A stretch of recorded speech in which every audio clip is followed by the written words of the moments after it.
Time is a prominent theme of Pesach, but it expresses itself in a unique and somewhat puzzling manner. On Pesach, we're commanded to eat matzah, unleavened bread, and eating chametz, leavened bread, is absolutely forbidden. And this is an incredibly strict prohibition because the punishment for eating chametz is karetz, spiritual excision. And this seems extreme because the difference between matzah and chametz can come down to a matter of seconds. And this means that a single second can decide a person's spiritual reality, determining whether one performed a mitzvah or violated the most severe of prohibitions. So why is time so central to Pesach, and how can a single second of time have such significant implications? So let's trace this theme of time through the story of Yetzias Mitzrayim, the Exodus from Egypt. The Torah commands us to eat matzah on Pesach because the Jewish people left Mitzrayim b'chipazon, in great haste. The Jewish people were forced to eat matzah because they didn't have enough time to make bread. And although this is the most well-known reference to time in the Pesach story, there's another. The Arizal makes an intriguing statement about time and its significance in the Pesach story. He states that had the Jewish people remained in Egypt for even one more second at the point of the Exodus, they would have reached the 50th level of Tumah, the 50th level of impurity, which was a point of no return. And Chazal explained that the Jewish people in Mitzrayim were on the 49th level of Tumah, the very lowest level of spiritual impurity. And had we sunk even one level lower, we would have been lost completely beyond the point of rescue. The Arizal is emphasizing that it was necessary for us to leave with such speed to save us from falling to this lowest level. So it's therefore clear that the speed with which we left Mitzrayim was of fundamental importance. But we still have to answer the question of why. But before answering our questions, we have to analyze the Arizal's comment more closely, because the Arizal says that had the Exodus been delayed for even one more second, we would have been completely lost within the depths of impurity. However, the moment of the Exodus seems to be the furthest thing from a spiritually dangerous time. In fact, it appears to be the moment at which Klal Yisrael was at an ultimate spiritual high, far from spiritual risk. The Jewish people had just witnessed Hashem unleash his wrath on the Egyptians through the performance of the 10 miraculous plagues of Makos, a systematic process of openly revealing Hashem to the world. And on the night of the Exodus, Hashem performed Makos Bechoros, the plague of the firstborn, devastating Egypt and causing even Paro to panic. Makos Bechoros was unique in that Hashem himself performed this Makkah, and the Ramban explains that all the principles of Hashgacha Pratis, of divine providence, were displayed through these events. We were clearly then on an immensely high spiritual level. So how could one more second in this intensely holy atmosphere possibly have caused the destruction of the Jewish people? If the Arizal statement was not already difficult enough to understand, he takes his statement one step further. The Arizal says that not only would going out 1 second later have placed us beyond hope, but even if we had gone out just the slightest bit slower, it would have been too late as well. Not only did we have to leave right away, but the pace itself had to be quick. Not only when we left, but how we left was important. So what's the meaning of all this? And these questions all come back to the concept of time. In order to understand time, we have to take a step back and look at the nature of physicality in general. Time is a dimension of physicality, and in some ways is even emblematic of the physical. Therefore, our approach to physicality will illuminate our understanding of time. Most spiritual schools of thought are focused wholly on the spiritual. They view the physical world as lowly and dangerous. They therefore claim that the physical should be avoided to the greatest extent possible. In order to live a spiritual life, we have to escape the physical, completely rejecting our physical nature.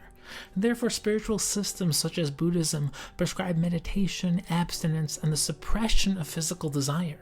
In such a system, the ideal is to sit isolated on a mountaintop and meditate on our navel. Avraham, however, introduced a novel idealistic approach to life.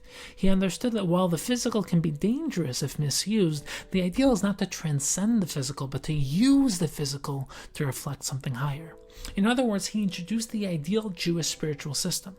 Think about it. How many mitzvahs are commandments of the mind? Incredibly few. You can count them on your hands. Believe in Hashem, love Hashem, be in awe of Hashem, don't be jealous, and just a few others. But the overwhelming majority of mitzvahs are physical actions, which connect you to the spiritual source, Hashem. The act is physical, while the intentions and mindset must be infused within it. We eat matzah, we shake a lulav, we blow shofar, we wear tefillin. These are all actions, all physical. We don't believe in transcending the physical. We wish to use the physical to connect to the transcendent. And while the ideal is for the physical to be utilized and elevated, there's an important qualification. When the physical is channeled properly, it enables the highest of spiritual accomplishments, but when misused, it has infinitely negative reverberations. We have to therefore maintain control and focus while using the physical. Our root must be transcendent, fully connected to the spiritual, and only then, while maintaining that foundation, can we descend and use the physical. This is why the first stage in the process has to always be transcendent. We begin with Yom Kippur, where we transcend as malachim, as angels, and only then do we have Sukkot, in which we come back down and embrace the physical aspects of life. We start with the first night of Pesach, a night of transcendence, and then we descend into the physical world, where we build and count our way to Ma'an Torah.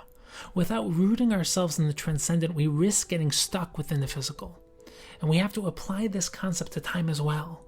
Because applying these concepts to time, we can understand the importance of using time, controlling it rather than allowing it to enslave us. We have two options. We can either let time pass us over and push us through life, or we can pass over time and transcend its limitations. The key is to use time, not to be used by time. We need to learn how to ride the waves of time, harnessing the dormant potential within each moment.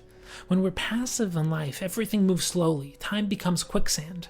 A life without goals, without a schedule, where moments of time don't mean anything, is a life stuck within the confines of time. Such a person can kill time, can waste an evening just to get to tomorrow. But one who values time, who rides time, views time like money. Time is currency and you choose how to spend it. Every day we get 86,400 seconds, and how you use your allotted time determines what kind of life you live. And this is the theme of matzah. Chazal say, mitzvah ha'baliyatcha al tachmitzana. When a mitzvah comes to your hand, don't let it spoil. Or more literally, don't allow it to become chametz. Chametz is the result of adding time to the baking process of bread. As the Maharal explains, this statement of Chazal teaches us not to allow any extra time to get added to our mitzvahs either. Otherwise, the mitzvah becomes stuck in time. And fascinatingly, the word mitzvah has the same shoresh, the same root as matzah, and the word tachmitzana has the same shoresh, the same root as chametz. Just as on Pesach, we must not allow our food, our matzah, to get stuck within the confines of time, so too we cannot allow our spiritual commandments, our mitzvos, to become stuck within the confines of time. And we can now return to our original questions. Pesach night was the inception of Klal Yisrael as a nation. As the Maharal explains, on the first night of Pesach, we became a single, unified nation. And every process is made up of multiple stages. The first stage is the spark of creation, which is followed by a slow process of expressing that original root seed, finally culminating in the finished product. In every process of creation, the root, the seed, is the most crucial and potent phase. This formative stage is also the most delicate. Any error or imperfection that occurs at this stage will have cataclysmic results.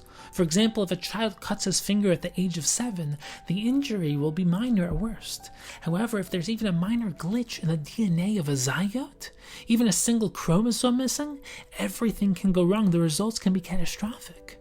Therefore, when forming the root and seed of Klal Yisrael, it was imperative for us to be perfect, transcending all the limitations of time and space. We needed to move bezrizas with alacrity. Our food needed to transcend the limitations of time and space, and so did our very movement. This is the secret of matzah, and this is the secret behind the Arizal's cryptic statement. Had we moved 1 second slower or a moment too late, our root as a nation would have been stuck within the confines of time.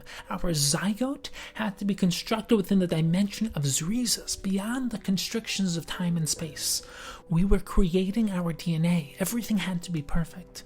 Once we were rooted beyond time and space, we could receive Hashem's Torah, which is also rooted beyond time and space. And only once we're rooted beyond time and space can we then come back down and use time and space to reflect something higher. May we be inspired to fully harness the potential of our time, to use time and not be used by time, and to enter Pesach and the mitzvah of matzah with the mindset of connecting to ourselves, to all of Klal Yisrael, and to Hashem.